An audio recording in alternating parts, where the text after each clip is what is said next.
हुकूमत पंजाब के अहकामात के ऐन मुताबिक एंग्रो फर्टिलाइजर और ज़राअत ऑफिस पीर महल के बाहमी इश्तराक से सेमिनार का आगाज़ हुआ। सेमिनार में तमाम हुकूमत के मौजूदा स्कीमों के बारे में किसानों को आगाह किया गया। सेमिनार का मकसद खादों का बाकायदा इस्तेमाल था। मज़ीद जानते हैं मियां इकराम की इस रिपोर्ट में।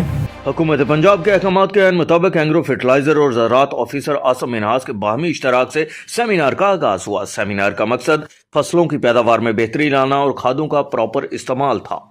इस वक्त हम गवर्नमेंट के तमाम तर इनिशिएटिव्स, किसान कार्ड, इम्प्लीमेंट्स जो गवर्नमेंट सब्सिडाइज रेट पे दे रही है, उसके अलावा ट्रैक्टर स्कीम, उनके बारे में लोगों को आगाही भी दी है। और ख़ुसूसी तौर पे आने वाली फसल जो हम गंदम की काश्त करने जा रहे हैं, उसमें खादों की कितनी मिकदार इस्तेमाल करनी है, कौन सी खाद बेहतर है, उस हवाले से एंग्रो ने यह एहतमाम भी किया। ज़बरदस्त यूरिया के इस्तेमाल से जो भी आप फसल लेंगे उसमें जिंक की इतनी मिकदार मौजूद होगी जो WHO की रिकमेंडेशन है।